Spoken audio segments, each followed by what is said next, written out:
경기도의 호황을 위해 오늘도 달립니다. 경기호황쇼.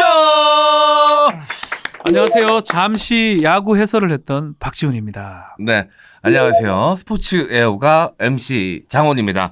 스포츠 해설도 이분께 맡기면 정말 잘 소화해내실 것 같은 분, 썬키님도 함께하십니다. 뭐 시켜주시면 다 합니다. 썬킴은 싸드리겠대요. 데이비 베컴 흉내였어. 아, 베컴이었어요? 예? 데이비 베컴 목소리 안 들어봤죠?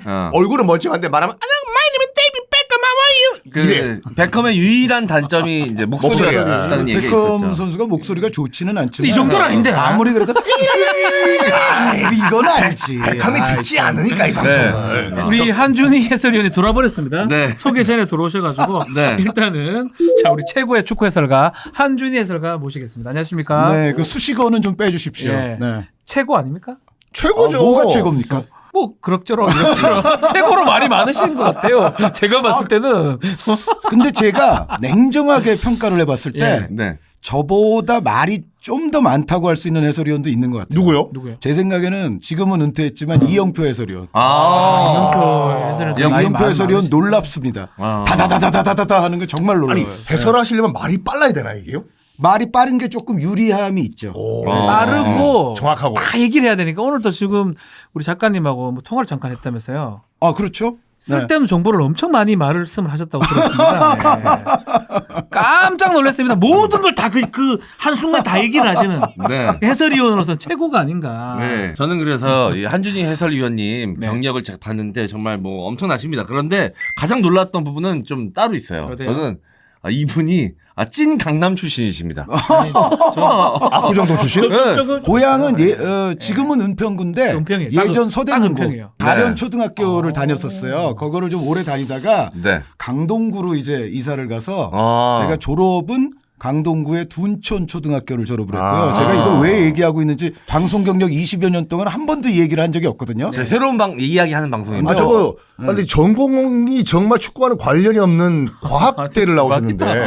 해양학과 저희가 나왔어요? 그 이공계 제가 학부 때 자연과학을 했고요. 네. 대학원에서 이제 철학을 했으니까 인문학을 했다고 할 수 있고 네. 이후에 예체능에 종사하고 있지 않습니까? 네.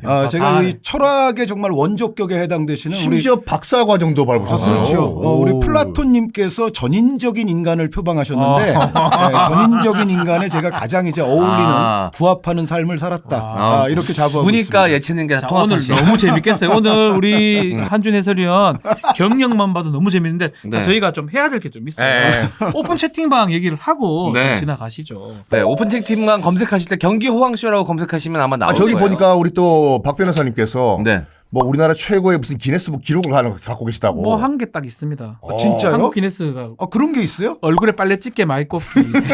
네. 진짜입니다. 진짜입니까 이거? 이거 뭐 거짓말할 리가 없잖아요. 한국 기네스 협회에서 기네스 심사하는 과정에서 정식 등록된 겁니다. 네. 제 직전에 유재석 씨가 갖고 있던 기록인데 사뿐하게 깨버렸어요. 26개 딸랑 찍어놓고 한국 보유자더라고요. 몇 개? 제가 31개입니다. 공식적으로 뭐든 간에 유재석을 이긴 유일한 남자입니다. 저입니다. 예. 전부터 좀 이상하다는 건 알고 있었지만은 정말 이상한 사람이네.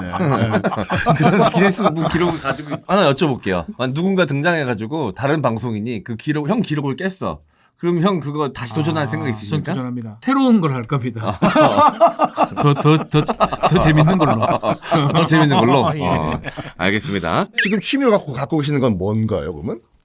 취미 활동을 할 시간이 거의 없어요. 그러니까 아시다시피 축구는 낮에도 하고 밤에도 하고 그렇죠. 오전에도 하고 새벽에도 하고 해외 축구 예를 시간대가 들어 다르니까. 오전에는 남미 축구를 하고 네. 낮에는 한국 축구를 하고 네. 밤에는 이제 유럽 축구를 하고 네. 축구는 정말 1년 365일 사시사철 낮밤을 가릴 것 없이 지속되기 때문에 언제 주무세요? 그게 문제예요. 그래서 이 직업이 가장 안 좋은 것이 건강을 좀 해칩니다. 제가 상태가 좋지 않을 이걸 거라고 다 저는 보셔야지 확신하고 또 얘기가 있습니다. 되니까. 그러면은 그 양심 고백 한번 부탁드리겠습니다. 네.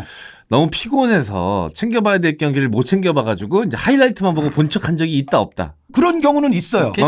그런데 하이라이트만 본 상태에서 제가 경기를 다 봤는데요. 이런 멘트는 한 적이 없죠. 그런 멘트 피해 가시는구나. 네, 정말로 제가 진짜 여러 가지 일이 많고 바쁠 때는 그것도 이제 요즘에 오면서 점점 그런 일이 조금 늘어나요. 그러니까 제가 예전 한 뭐 10년 전까지만 해도 네. 제가 중계하는 경기는 물론 남들이 중계하는 경기도 정말 다 챙겨보셨는데. 최대한 챙겨봤거든요. 그리고 제가 이제 해설에 입문하기 전에 미국 유학지에서 사실은 제가 축구를 많이 봤어요. 네. 그러니까 미국이 뭐 축구로서 아주 뭐 번성한 곳은 아니지만 축구를 보는 사람에게는 정말 좋은 곳이에요. 왜요? 사람이 없어서? 아니 채널이 많아서? 정말 많거든요. 그치, 그치요. 다민족 국가 아닙니까? 그 다민족들을 위한 채널들이 다 존재하기 때문에 네. 정말 갖가지 축구들을 다 볼 수가 있어요. 그래가지고 박사과정을 중퇴하신 건가요? 아 그렇죠. 박사과정을 명예롭게 제가 중퇴를 하고 이제 축구의 길로 들어서게 됐는데 네. 어쨌든 그때는 하루에 정말 앉은 자리에서 한 대여섯 경기를 계속 시청을 해도 피곤한 줄 몰랐어요.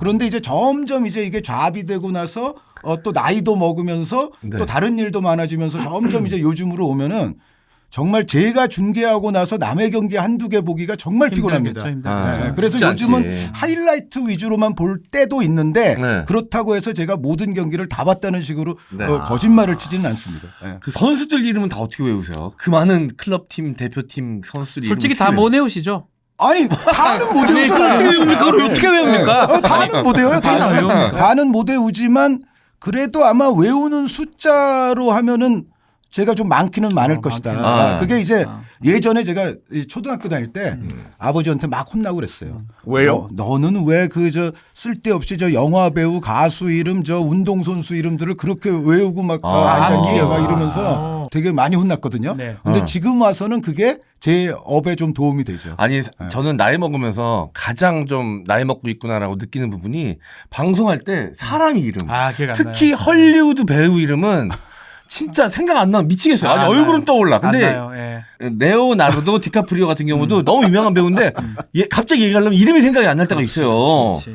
그럴 때 없으세요? 이름 때문에 곤욕스럽진 않으세요? 2, 3년 전까지만 해도 거의 하나도 없었는데 요즘은 최근에 가끔 이제 중계 중에는 아니죠. 중계 중에는 적어도 써져 뭐 이제 있어요. 명단도 기본적으로 존재하니까 중계 중에는 아니지만 이렇게 이런 방송에서 가끔 말을 하려고 할 때 개. 그러니까 입에서 뱅글뱅글 뱅글뱅글 돌고 그러잖아요. 돌지. 얼음물도 그러면서 떠올라. 근데 이게 확실히 이제 이거는 나이 효과다. 제가 한 몇 년 전만 해도 이런 현상이 전혀 없었는데 요즘은 가끔씩 그런 현상도 있다는 거는 틀림이 없는데요. 아무리 그래도 레오나르도 디카프리오는 아니죠. 그 정도는 기억 안 나요. 제가 좀 심각한 건가 봅니다. 위대한 배우고요. 일단 이름이 멋있잖아요. 또. 아니 근데 레오나르도 저를 보내세요. 디카프리오. 이 방송 위원님. 혹시 보고 있는 그 청소년 여러분들 아까 그 화려한 그런 학력 경력에서 이 축구 해설가로 뭐 전향하게 된 계기가 무엇인가요? 매우 우연히 그랬죠. 어떤 우연이? 그러니까 제가 이제 미국에서 철학 박사과정을 하면서 이제 심심하니까 네. 그 당시 이제 모 언론사 게시판에 한국에서 아마 방영이 좀 잘 안 됐던 경기들도 제가 많이 봤을 거예요. 그러면서 이제 그 본 감상 같은 걸 이제 게시판에 썼는데 그 제가 이제 그 게시판에 글을 올리고 나니까 한 서너 군데에서 저한테 메일이 왔어요. 글을 잘 써가지고. 네, 저한테 메일이 와가지고 우리 언론사 통신원 해주지 않겠냐 뭐 이제 등등등등. 그런데 이제 그런 메일은 제가 그때만 해도 이제 뭐 공부 그만둘 생각이 없었기 때문에 그냥 정중히 사양을 했는데 네. 어떤 이제 웹사이트 운영자가 저한테 메일을 보냈어요. 근데 그 웹사이트를 딱 보니까 가입자 한 2, 300명도 안 되고 네. 정말 열악해 보이더라고요. 네. 당연히 저한테 뭐 원고료도 안 줘요. 네. 근데 제가 원래 이거 심성이 이 좀 약자를 도와주고 싶어 하는 그게 있어가지고 정말 열악해 보이는 그 웹사이트에 제가 글을 써주기로 했어요. 필진이 된 거예요. 그게 내가 한번 피워보겠다. 네, 지금 아직도 죽지 않고 있는 해외 축구 전문 매니아 웹사이트 사커라인이라는 사이트가 있는데 그 사커라인의 필진이 됐다가 제가 아예 귀국을 해서 이제 공동 운영을 했어요. 네, 그래서 그때는 사실은 근데 해설자를 뭐 하기 위해서 그랬던 게 아니라 예를 들어 거대 포털들에서도 이른바 해외 축구 섹션이 따로 존재하지 않을 때였거든요. 그러니까 해외 축구 기사가 하루에 나와봐야 뭐 5개 뭐 10개도 안 되는 심지어 그래서 그 당시에 포털들에서 사커라인의 글을 돈을 주고 사갔습니다.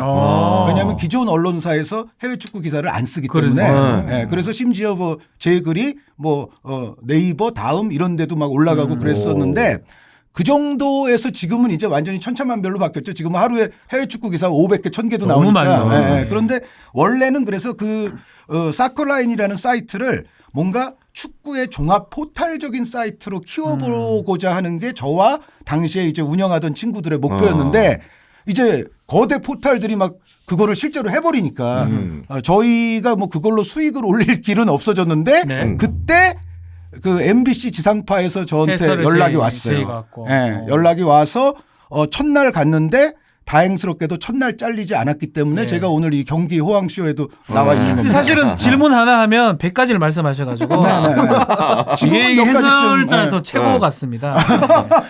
네. 아, 이게 너무 좋으세요. 네. 그 경기가 좀 재미없는 경기 계속 있겠네요. 해야 되거든요. 아니, 경기가 재밌으면 사실 네. 해설자분들 중간중간에 이제 이야기도 들리지만 경기 보느라 정신 없는데 그렇지. 경기가 좀 지지부진한 날 막 있어요. 안 좋을 때. 그러면 이제 해설자분들의 역량이 그때 나오거든요.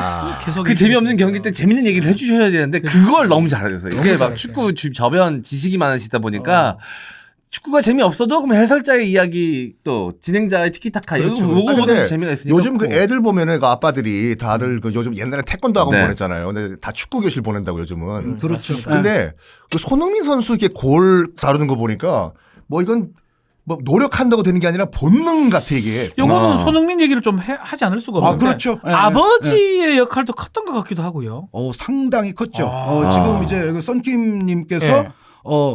이거는 노력해서 되는 수준이 아니라 그냥 본능인 것 같다라고 말씀을 해주셨는데 네. 저는 약간 이 말을 반대로 비틀고 싶습니다. 아하. 노력을 하도 해서 네. 그게 본능인 것처럼 만들었어요. 그게 가능한가요, 이게요? 그게 가능해요. 저는 손흥민 선수가 그걸 가능하다는 걸 보여줬다고 생각해요. 몸소. 증인입니다. 손흥민 선수. 그 아버님의 역할은 어떤 역할이었나요? 그럼? 손흥민 선수가 초등학교 때 네. 4시간 동안 이른바 그 리프팅이라는 거 있잖아요. 네. 볼 안 떨어뜨리고 이제 아. 그 리프팅을 4시간 동안 아버님이 시켰는데 초등학교 때요? 그거를 지금은 구속이에요, 그 정도. 가혹행위예요. 아동 학대죄. 근데 손흥민 선수도 어렸을 때부터 그 의지, 대단하다. 이 열정 이런 게 엄청났나 봐. 네이마르도 인정하잖아요.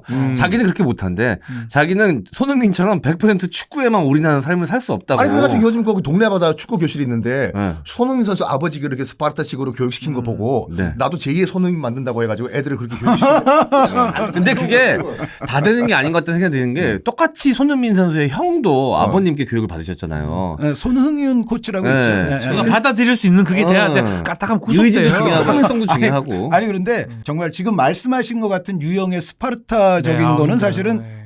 우리가 좀 피해야죠. 네, 이제 전문 용어로 쌍팔년도식 뭐 스포츠 문화 네, 그러지 않습니까? 옛날에. 그래서 네. 그런 거는 피해야 되는 게 맞지만 손흥민 선수에 대한 그 아버님의 교육 방법 같은 거의 상당수는 우리가 좀 곱씹어 볼 필요가 있어요. 그러니까 일단 손흥민 선수가 놀랍게도 네. 놀라운 게 아니라 어떻게 보면 지금의 이 성공을 가능케 한 바탕일 수도 있는데 이른바 축구부라는 곳에서 축구를 한 시간이 몇 개월밖에 안 됩니다. 어디 있었어요? 그러니까 어디서 손흥민 배웠나요? 선수, 아니 손흥민 선수는 계속 아버지 개인 강습을 아버지였죠. 받았죠. 그러니까 아빠한테? 손흥민 선수가 축구부 생활을 한 게 육민관 중학교에서 아마 몇 개월, 네. 그리고 동북고등학교에서 아마 좀 몇 개월.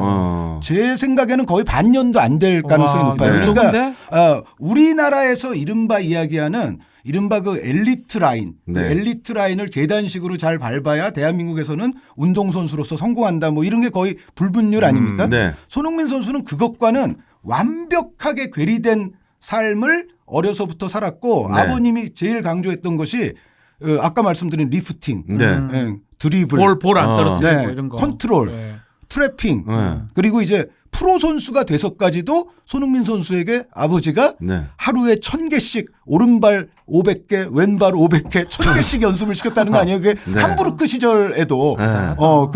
그 결과가 오늘날의 양발 능력이 세계에서 가장 균일하게 가공할 만한 선수로서 네. 손흥민 선수를 만든 바탕이라고 볼 수가 양발잡이니까 있죠. 이제. 네. 그리고 심지어 손흥민 선수는 그런 스토리들도 있죠. 계단 같은 걸 오를 때도 왼발부터 내딛는 그런 버릇을 어려서부터 그게 들었고요. 중요한가요? 그건 군대에서도 왼발 하는 거. 그건 강제로 하는 거고 네. 손흥민 선수는 무의식 중에 네. 부지불식간에라도 왼발을 그렇게 자연스럽게 쓰는 게 완벽하게 몸에 배어 들어야 네. 실전에서 축구를 할 때 왼발로 볼을 제대로 다룰 수가 네. 있다.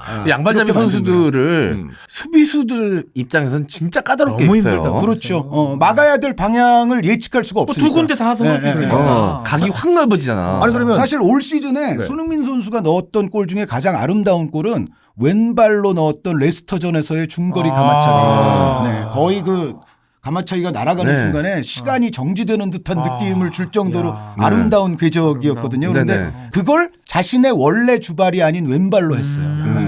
원래 뭐 순위를 매길 수는 없지만 역대 우리 한국 축구 영웅 가운데서 1위를 꼽으라면 여기 뭐 질문들 박지성 뭐 차범근 이런 사람 있으니까. 이제 그 논란은 어느 정도 이제 접혔습니다. 끝난 거예요. 그래요? 손흥민으로? 네, 이번에 득점왕 하시면서 그 논란이 약간 접힌 손흥민으로 느낌이 있어요. 끝난 원래 그거 엄청 뜨거웠거든. 늘 항상 이거는 끊이지 않는 떡밥이었어. 아니 살짝- 차범근 선수는 좀 약간 까방권이 있지 않나? 있죠. 그렇죠. 차범근 해설이- 레전드에게는 까방권이라고 하면 또 좀 어폐가 있고 이거는 영원히 찬양받으실 찬양권이 있는 거지. 그치. 그게 맞는 표현이죠. 우리 뭐 여기 저와 세대 차이가 그렇게 나는 분들이 아니기 저희는 때문에 그때가 더 기억이 대충 나요. 아시겠지만 기억이 나요. 예. 차범근 레전드가 독일 건너가실 때는 병역을 완전히 마치신 이후에 20대 중후반에 이제 독일에 처음 넘어가셨는데 사실 예전에는 선수들에 대한 어떤 체계적인 의료라든가 관리가 제대로 안 돼서 대체로 선수들이 종목을 불문하고 수명이 짧았었어요. 그렇죠. 그래서 30만 되면은 이제 은퇴해야 되는 노장 막 이런 얘기가 많았거든요. 그리고 그 시절만 해도 정말 해외를 나가는 것 자체가 우리나라 국민들에게 특권으로 여겨지는 시대였습니다. 그러니까 뭐 해외 공관원 뭐 아니면 뭐 상사 뭐 주재원 아니면 네네. 외교관 아니면은 국제 대회를 나가는 운동선수들 그런 사람들 말고는 아예 해외를 나갈 수가 없었고 그리고 이제 요즘 우리는 우리 어린 선수들도 이제 유럽에 자기가 간다 그러면 가기 전에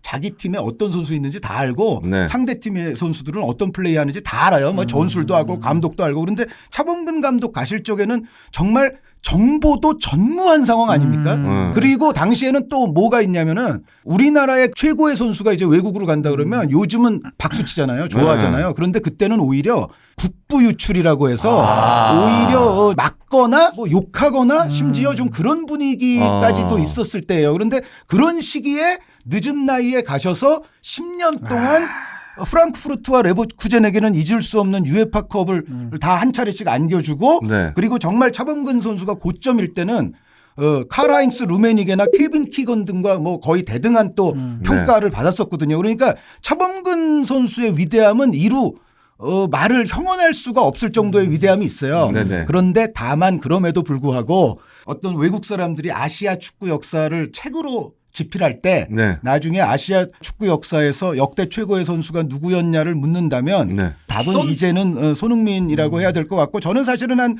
두어 해 전부터는 그런 현상이 좀 뚜렷했다라고 저는 자주 얘기를 했었죠. 그리고 이제 아직 커리어가 남아 있으니까. 박지성 선수 약간 과도기 박지성 선수 또 팬들이 많아서 박지성 네. 선수에 대한 생각을 말씀드리자면 제가 뭐 예전에도 한 얘기지만 우리나라 국가대표 축구의 역사에 있어서는 박지성 선수가 가장 위대한 선수라고 해도 과언이 아닙니다. 네. 그러니까 아시다시피 박지성 선수가 2002년에 4강의 핵심 멤버 그리고 2010년 남아공에서 다시 원정 16강에 있어서도 그때는 뭐 팀의 거의 리더 같은 존재였었고 그리고 박지성 선수의 커리어를 보면 대한민국 대표팀이 꼭 필요한 순간마다 뭔가를 다 넣었어요. 몸소 해줘요. 다 해줬어요. 그러니까 예를 들어 뭐 우리가 프랑스와 경기를 한다든가 네. 그리스와 경기를 한다든가 포르투갈과 경기를 한다든가 이란과 경기를 한다든가 일본과 경기를 한다든가 이럴 때마다 박지성 선수의 멋진 골이 나오거든요. 판타지스타였어. 판타지스타. 그 박지성 선수가 정말로 우리나라 대표팀에 기여한 바는 엄청나다고 볼 수가 있고 그리고 맨체스터 유나이티드 박지성 선수가 뛰던 당시는 요즘은 맨유가 좀 별로 안 좋지만 네. 그 당시는 정말 상태가 좋은 팀이잖아요. 네. 스타들이 질비하고. 그런데 그 안에서 박지성 선수가 정말 전술적으로나 팀의 아주 요긴한 선수로서 장기간 칭찬받으면서 활약을 했잖아요. 그러니까 네. 박지성 선수도 대단한 건데 대단한데. 다만 박지성 선수와 손흥민 선수를 굳이 비교하라면 저는 박지성 선수에게 약간 외람되지만 이렇게 표현하고 싶어요. 뭐냐면 박지성 선수는 몬스터들 가운데에서 요긴한 선수로서 끝끝내 버텨서 성공했던 정말 위대함이 있는 선수다. 네. 그런데 손흥민 선수는 몬스터다. 몬스터 이셀프죠. 이야. 박지훈 머리 좋아. 내가 이해가 무슨 되네. 말을 할지 이해가 되네. 이해가 되네. 그 예측을 해. 딱 이해가 돼. 요 질문 한번 드려볼게요. 채팅방에 많이 올라온 질문인데 네. 메시, 호날두 누가 최고입니까? 네, 개인적인 이건- 의견 듣고 싶어요. 메시 호날두 이야기도 제가 여러 차례 한 적이 있습니다. 그런데 네. 호날두 선수가 일부 메시 선수가 못하는 것을 하는 것들이 있습니다. 네. 예, 가공할 장거리포라든가 예를 들어 네. 물론 메시 선수도 중거리가 좋긴 하지만 호날두 선수 한창 좋을 때는 정말 그 손흥민 선수를 방불케 하는 그 로켓포 같은 역시 또 호날두 선수도 양발을 잘 쓰잖아요. 그렇죠. 예, 거기에 정말 세계 축구 역사에서 역대 레벨로 꼽힐 법한 헤더 능력. 머리로 넣는 그 정말 날아와서 높은 네. 타점에서 찍어내리는 그 호날두 선수의 헤더는 뭐 보기만 해도 장쾌하고 엄청난 위력과 또 골수를 기록을 하고 있죠. 그런데 저는 요거는 이제 비유를 하자면 메시 선수는 DC의 슈퍼맨, 아 슈퍼맨. 호날두 선수는 배트맨? 아이언맨. 아이언맨. 아, 죄송합니다. 네. 하나 아이언맨. 맞췄다고 또 기고만장해가지고 또. 배트맨은 에이. 만화사의 히어로를 통틀어서 저한테 히어로 한 명을 꼽으라 그러면 저는 배트맨이 아, 맞는데 배트맨입니까? 예. 근데 이제 배트맨으로 비유하면은 보통 인간 아닙니까? 그죠. 인간의 능력치를 막 뛰어넘진 않죠. 두뇌빨, 육체빨, 돈빨이 아. 있다고 그래도 그 기본적으로 인간이기 사람인데. 때문에. 네. 근데 아이언맨은 인간이긴 하지만은 워낙에 그 장비가 엄청나잖아요. 그래서 호날두 선수는 좀 아이언맨 같은 느낌이고 그러니까 역시 자신이 여러 가지 무기를 각고의 노력 끝에 이력적인 무기들을 막 이해가 장착한. 된다. 이해가 된다. 그런데 이제 메시 같은 경우는 크립톤에서 아버지 어머니가 이제 우주선에 넣어서 아기를 천성적으로 그렇게 됐다. 보낸 다음에 태양계의 노란 빛을 쐬면 그냥 자동으로 강해요. 그 차이가 조금 있어요. 아니, 그러니까 지금 뭐 다른 스포츠도 말씀하셨는데 옛날에 우리 그 축구하는 애들 야구부가 특히 약간 놀렸거든요. 그러니까 축구를 약간 비하하면서 너희들은 뭐 장비도 필요 없고 공 하나만 있으면 되기 때문에 까불지 말라고. 사실 뭐 이런 얘기 좀 하기 좀 그런데 저희 중학교가 이제 야구 중학교인데 같은 중학교 담을 하나 사이로 되고 있는 축구부를 잘하는 중학교에 있었습니다. 패싸움을 했습니다. 야구부 축구부. 여기 빠따가 있잖아요. 저기. 빠따가 이깁니다. 빠따. 축구부는 뭐 뛰기만 하지 여보세요. 다 도망가기만 지금 했어요. 요거는 뭐냐 개인적 이게 경험입니다. 경기도의 호황을 위한 방송이지 죄송해요. 범죄와 폭력을 조장하는 예전. 방송이 아니고요. 아주 80년대 지금 그리고 예전. 무기 들고 싸웠다는 얘기 같은데 느낌상 이거 지금 폭행이죠. 예. 저 공소시효가 어떻게 됩니까? 그 지났습니다. 당시에 그거 더 빠따든 사람들 다 체포해야 되는 거 대구 아닙니까? 경복중학교, 대구 협성중학교. 그 예전에 연애할 때 이제 축구 같은 거 같이 보면 축구를 잘 모르시는 분들은 이런 말 하거든요. 약간 스크린 세이버 같다. 계속 뛰어다니기만 하냐. 골은 안 넣고. 축구의 매력은 뭐라고 보시나요? 축구의 매력은 바로 지금 말씀하신 그 골은 안 넣고 계속 뛰기만 하냐. 네. 그 자체를 축구 팬들은 축구의 매력이라고 느낄 수가 있죠. 계속 뛰잖아요. 그러니까 이제 축구와 야구는 사실은 속성 면에서 조금 이제 반하는 부분들이 있죠. 네. 그러니까 야구는 좀 정지된 시간이 사실은 굉장히 긴 스포츠고. 그렇죠. 네. 근데 축구는 정말 끊임없이 뛰면서 이어지잖아요. 그래서 끝도 사실 없어요. 예. 중계할 때도 저는 이제 야구 해설위원들이나 이런 분들이 약간 좀 부러울 때도 있긴 있어요. 저분들은 화장실 갔다 와도 될 것 같고 왠지. 중간중간에 쉬니까. 네, 중간에 광고도 나오고. 이닝 넘어갈 때. 잘하면은 그 짜장면도 먹을 수 있을 밥 것 먹을 같고. 수 있습니다. 예. 어떤 한 장면을 예를 들어 빨리 지나간 장면을 놓쳤다 하더라도 야구는 그것에 당황할 필요가 없어요. 그냥 뭐 안타 나는 것 혹시 뭐 딴 데 보다가 못 봤다 그러더라도 좀 있으면은 그 안타 장면 느리나면 3번, 4번 연속 나옵니다. 네. 그때 뭐 아주 여유 있게 설명할 수 있는 시간이 계속 있는데 예측하고만 해도 되고 축구는요. 절대 안 되죠. 정말 중요한 장면 하나 놓치잖아요. 그러면은 그 장면이 경기 끝날 때까지 느린 화면이 안 나올 수도 있어요. 축구는 아시다시피 그 방송의 메커니즘 자체가 확연히 멈춰지는 순간이 주어지지 않으면 아무리 멋진 슈팅 장면이라도 좀 전에 지나갔던 장면을 느린 화면으로 중간에 삽입하지 않아요. 그래서 만약에 정말 축구에서 약간 한눈 팔다가 뭐 놓쳤다. 네. 그러면은 굉장히 중요한 장면이 지나갔음에도 불구하고 캐스터와 해설자는 할 말이 없어져요. 네. 그건 진짜 그건 큰일을 하는 거거든요. 그러니까. 예, 예. 혹시 모르시는 분들을 위해서 캐스터와 해설자는 어떤 차이가 있는 건가요? 해설위원 뭐 종목을 막론하고 해설위원이라고 하는 분들이 사실은 대한민국에 우리가 지금 생각하고 있는 해설위원의 숫자보다는 실제로 방송 마이크 앞에 섰던 분들의 숫자는 한 10배 이상 될 겁니다. 그런데 이제 어떤 분들은 한두 번 하고 나서 PD가 이제 이렇게 얘기를 하죠. 오늘 수고 많으셨습니다. 다음에 또 연락드리겠습니다. 오늘은 즐거웠습니다만 이 해설이 그 선생님의 이 적성은 아니신 것 같습니다. 그러면 그 얘기를 해요, 본인이? 아니 뭐 안 그럴 부를 수 있다는 거죠. 거죠. 그래서 거죠. 사실은 한두 차례 혹은 10차례 미만 이렇게 해설하시고 해설 안 하시는 분들도 굉장히 많아요. 그게 저도 그 5번 했습니다. 아 그렇습니까? 저도 2014년 한국 시리즈 삼성 라이온스 두산 베어스 한국 시리즈 해설을 했었습니다. 아 저는 롯데자이언츠가 뭐 그런 위치에 올라가지를 못해서 못 하고 있습니다. 네, 삼성을 했는데 지금 5번 하고 더 이상 못했죠. 아니 서울분이 롯데를 왜 응원하세요? 아, 저는 그러니까 완전히 제가 부산이나 경남 쪽하고는 완전히 연고가 없어요. 저 뭐 사돈의 팔촌 뭐 부모 쪽도 연고가 없고 저는 서울 출생이고 저희 아버지 본 적은 경기도고 하기 때문에 완전히 연고가 없는데 제가 어려서 실업야구 롯데팀을 좋아했었어요. 그것도 롯데 자이언츠예요 옛날에. 실업야구 롯데팀에 이제 최동원 선수, 이해창 선수, 정학수 선수 이런 선수들이 있었는데 실업 롯데를 좋아하다가 이제 따라 프로가 좋아한 거예요? 출범을 했는데 이름이 같은 거예요. 그래서 아 그냥 같은 건가 보다. 그리고 그 개념을 그때는 뭐 연고 이런 걸 정확하게 이해를 못하고 같은 팀을 좋아했는데 또 거기 최동원 선수, 정학수 있으니까. 선수는 또 실제로 또 롯데 프로 선수까지도 됐죠. 그래서 그냥 그때 한번 발을 잘못 들인 게 지금 영원히 고통받는 뭔가 이제 그런 입장이 됐죠. 네. 아니 서울에서 다른 그 야구 팬들이 뭐라고 안 하셨나요? 그 80년대 때? 아니 뭐라고 안 하죠. 그러니까 전 집이 부산이고 전 뭐 당연히 롯데 자이언츠 팬이 돼야 되는데 아버님이 충청도 분이라서 가지고 오비베어스입니까? 오비베어스 유니폼을 입고 가다가 두드려 맞고 그랬거든요. 아니 그런데 당시에는 오비가 특히 어린이 팬클럽 회원, 어린이 잘했어요. 네, 운영을 회원으로서는 가장 선도적이었고 선구적이었고 또 굿즈도 굉장히 이뻤어요. 그러니까. 잠바하고 네. 모자 좋은 게 이거 특히. 많았어요. 예. 그래서 오비 옷 입고 다니는 거를 굳이 아버님께서 혼내실 필요가 아니 아버지가 아니라 주변에 애들이 친구들이 주변의 애들이. 니는 롯데 옷 아니고 오비 뭐 하는 이거 자 네. 좋습니다. 우리 한준 해설님 모셨으니까 네. 내 인생의 최고의 스포츠스타 이거 한번 네. 뽑아보면 어떨지 이게 싶네요. 그러니까 종목을 가리지 않고 예. 뭐 축구 선수도 좋고 다른 네. 어떤 종목이어도 상관이 없습니다. 네. 저는 축구에서는 제가 이제 TV를 통해서 본 경기 가운데 가장 옛날 경기가 바로 그 차범근 레전드의 네. 그 화랑대 말레이시아전에서 정말 한 막판 한 5분 동안 3골을 넣으셨던 전세 같은 난 경기죠. 알겠다. 네, 전설이죠. 그리고 그게 사실은 차범근 레전드의 커리어에 있어서는 굉장히 중요한 한 순간이었거든요. 그런데 그때 사실 TV 수상기가 모든 집에 다 있는 건 아니었는데 어떻게 네. 제가 봤어요. 그 경기를. 그래서 잊지 못하죠. 우리가 대통령배 국제축구대회를 우리가 이제 개최를 하는 대회인데 개막전에서 말레이시아와 화랑 우리 국가대표 일진이 대결을 했는데 0대 3으로 끌려가다가 이제 박상인 선수가 1대 3을 만들고 근데 또 한 골을 먹어서 1대 4가 되고 그 상황에서 80분이 넘어서 차범근 선수의 3골이 터진 거거든요. 그래서 저는 사실은 가장 어렸을 때 기억에 남는 경기로서는 차범근 선수를 잊을 수가 없고 그리고 그 해외 축구 입문을 70년대 말 그리고 80년대 중반까지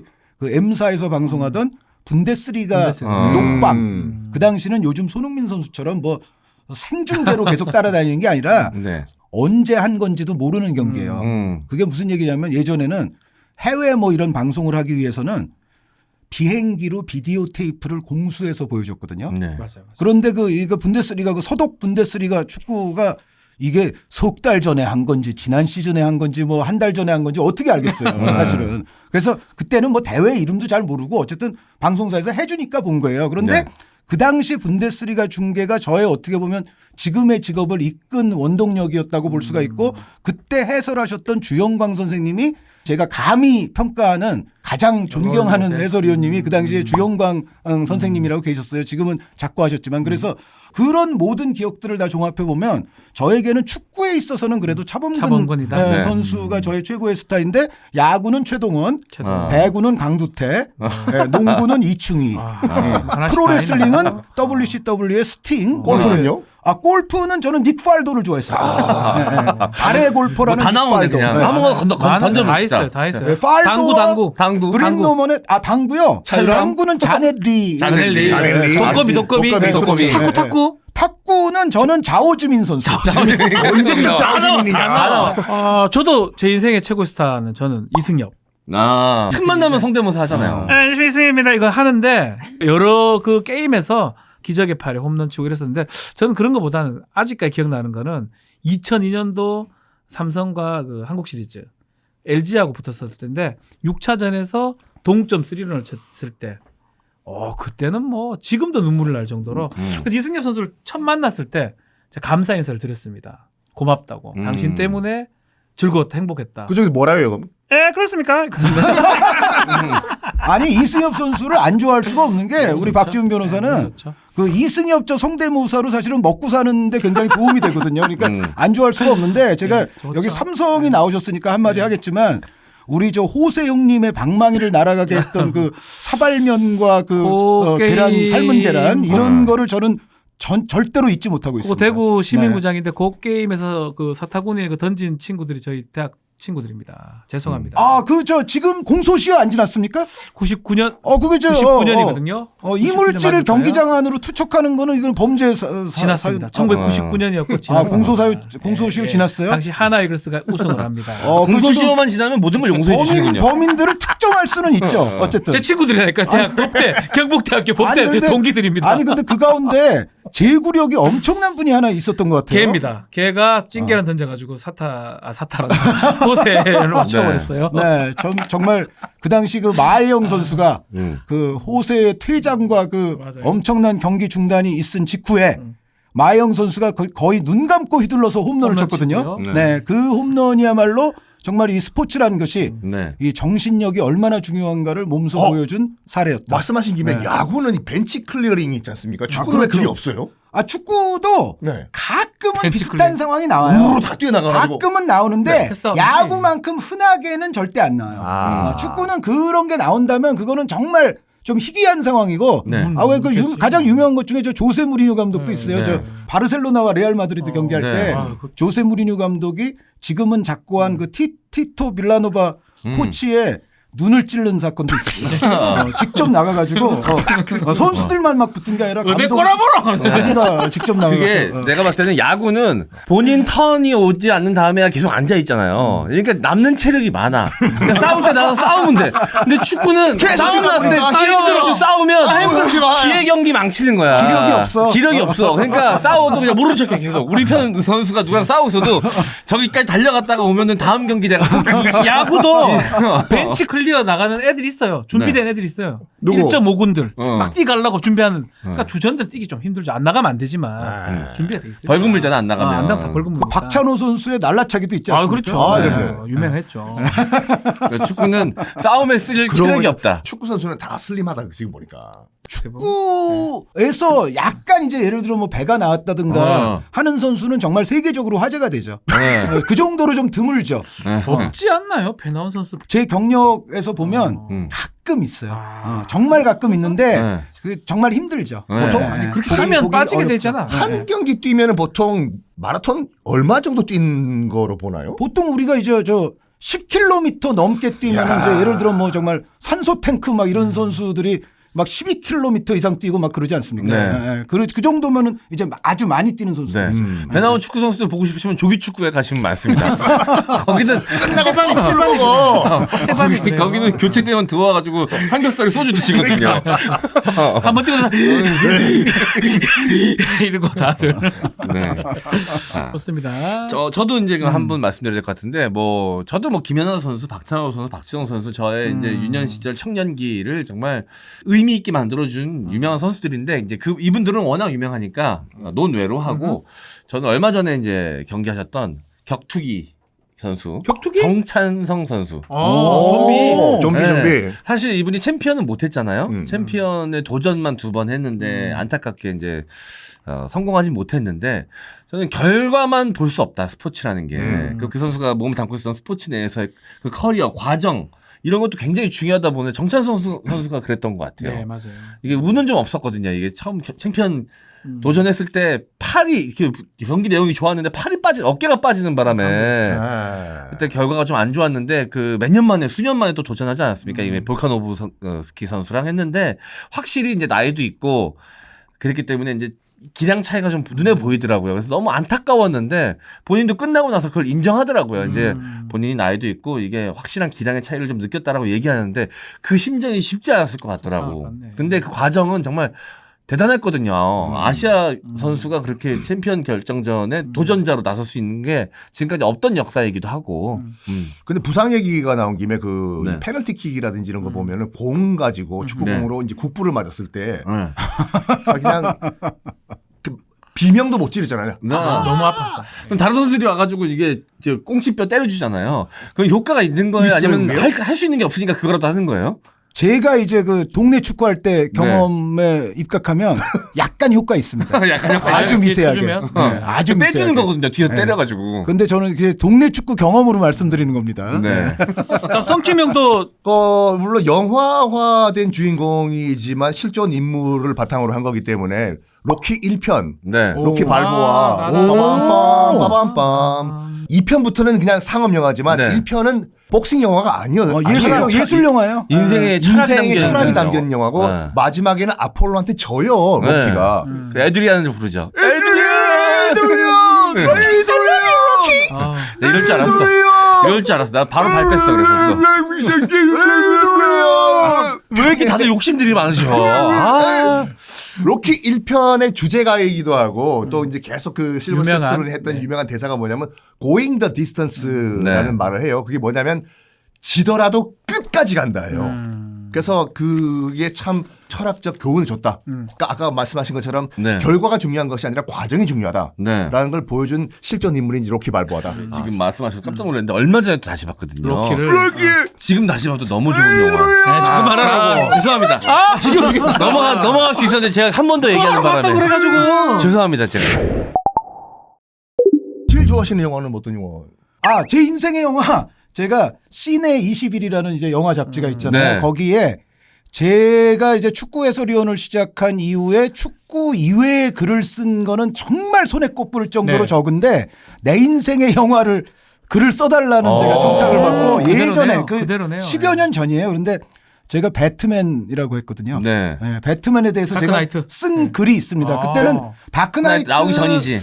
나오기도 전이고 팀 버튼 영화 가지고 쓴 거죠. 그런데 어찌됐건 제 모든 기호를 다 담아서 얘기하자면 저는 배트맨입니다. 배트맨. 그러니까 약간 철학적으로 빠지기 전에 약간 코믹 만화적 요소의 배트맨 시리즈 말씀하시는 거. 그러니까 애니메이티드 아, 시리즈도 네, 그렇고 네, 그리고 86년에 나왔던 그 다크나이트 리턴스라는 그 그렇죠, 예. 그래픽 노블도 그렇고. 네. 야.